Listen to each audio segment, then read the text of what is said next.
இயேசுவில் பிரியமான சகோதர சகோதரிகளை, ஆண்டவர் இயேசு கிறிஸ்து மக்களுக்கு நற்செய்தியை அறிவித்துக் கொண்டு சென்ற இடங்களிலெல்லாம் நன்மை செய்து கொண்டு சென்ற இடங்களிலெல்லாம் பேய்களை ஓட்டி கொண்டும் நோய்வாய்ப்பட்டவர்களுக்கு குணமளித்து கொண்டும் ஆண்டவர் இயேசு கிறிஸ்து நற்செய்தியை பரப்புகின்றார். அவர் சொன்ன நற்செய்தி மார்க்கு நற்செய்தி 1வது அதிகாரம் 15வது வசனம். காலம் நிறைவேறிவிட்டது, இறையாட்சி நெருங்கி வந்துவிட்டது, மனமாறி நற்செய்தியை நம்புங்கள் என்பதை தான் ஆண்டவர் இயேசு கிறிஸ்து இந்த மக்களுக்கு சொல்லிக்கொண்டு வந்தார். எல்லோரும் மனமாறுங்கள், காலம் நிறைவேறிவிட்டது என்பதை ஆண்டவர் இயேசு கிறிஸ்து இந்த மக்களிடத்திலே சொல்லியும், மக்கள் எல்லோரும் நாங்கள் ஏன் இதை நம்ப வேண்டும், நீர் யார் இதை சொல்வதற்கு, நாங்கள் ஏன் இதை ஏற்றுக்கொள்ள வேண்டும் என்ற ஒரு விவாதத்தை தொடக்கத்திலிருந்தே வைத்து கொண்டே இருந்தார்கள். எனவே தான் ஆண்டவர் இயேசுவிடத்திலே அவர்கள் அடையாளத்தை கேட்டுக்கொண்டிருந்தார்கள். நீர் யார், நீர் இறைவாக்கினரா, அல்லது நீதான் மெஸ்ஸியா என்றால் எங்களுக்கு அடையாளங்களை காட்டும், நீர் எங்களுக்கு அடையாளங்களை காட்டினால்தான் நாங்கள் நம்புவோம், மனம் மாறுவோம், நீங்கள் சொல்வதை நாங்கள் ஏற்றுக்கொள்வோம் என்பதை ஆண்டவரிடத்திலே சொல்லுகிறார்கள். எனவே தான் ஆண்டவர் இயேசு சொல்லுகின்றார், இந்த தீய தலைமுறையினரை நினிவே மக்கள் கண்டனம் செய்வார்கள், தென்னாட்டு அரசையும் கண்டனம் செய்வார் என்று சொல்லுகின்றார். பிறகு யோனாவை தவிர உங்களுக்கு வேறு அடையாளம் கொடுக்கப்பட மாட்டாது என்பதையும் குறிப்பிடுகின்றார். காரணம் ஏன் அவர் யோனாவை சொல்லுகின்றார் என்றால், கடவுள் யோனா இறைவாக்கினர் வழியாக நினிவே நகர் மக்களுக்கு நற்செய்தி ஒன்றை அனுப்புகின்றார்.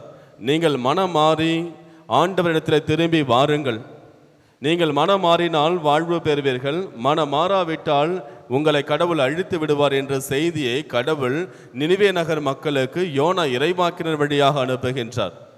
நினிவே நகரிலே வாழ்ந்து கொண்டிருந்த மக்கள் புற இனத்தார்கள், யூதர்கள் அல்லாதவர்கள். யோனா சென்று அவர்களுக்கு இந்த செய்தியை சொன்ன பொழுது, 40 நாட்களுக்குள் நீங்கள் இதை மாறாவிட்டால் உங்களுக்கு அழிவு நிச்சயம் ஏற்படும் என்பதை யோனா சொல்லுகின்றார்.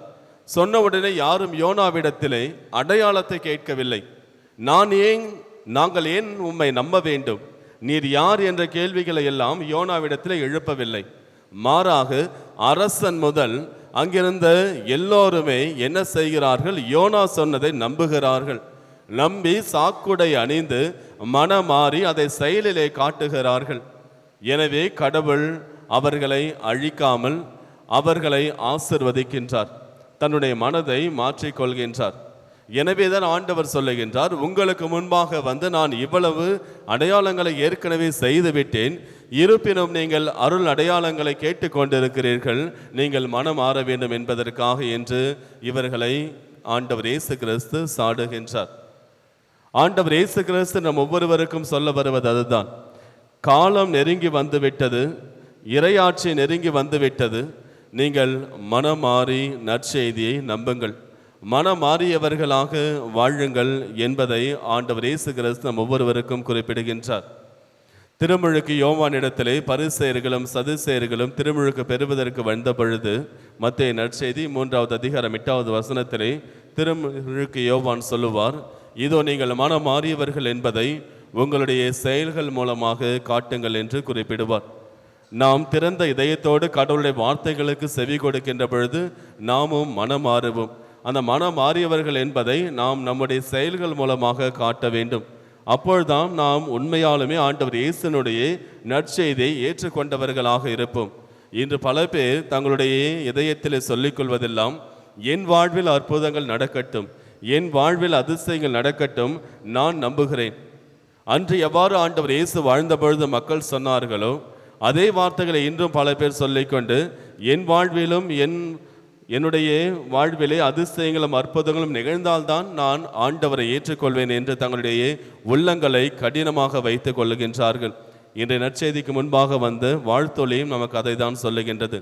திருப்பாடல் 95, 7, 8 எடுக்கப்பட்டு அந்த வாழ்த்தொலி என்ன சொல்லுகின்றது என்றால், இதோ உங்களுடைய மூதாதையர்கள் மாசா என்கின்ற இடத்திலும் மெரிபா என்ற இடத்திலும் தங்களுடைய இதயங்களை கடினப்படுத்தி வைத்து கொண்டார்கள். ஆனால் அவர்கள் கடவுளுடைய குரலுக்கு செவி கொடுத்திருந்தால் எத்துணை நலமாக இருந்திருக்கும் என்பதை திருப்பாடல் ஆசிரியர் சொல்லுகின்றார். என்று நம் ஒவ்வொருவருக்கும் வருகின்ற வார்த்தைகள் அதுதான். நீங்கள் கடவுளுடைய குரலுக்கு செவி கொடுத்தால் எத்துணை நலமாக இருக்கும். உங்களுடைய இதயங்களை கடினப்படுத்திக் கொள்ளாதீர்கள். இறை வார்த்தைக்கு செவி கொடுங்கள். கடவுளுடைய வார்த்தைகளுக்கு செவி கொடுத்தால் மிக நலமான வாழ்வு அமையும். ஆமீன்.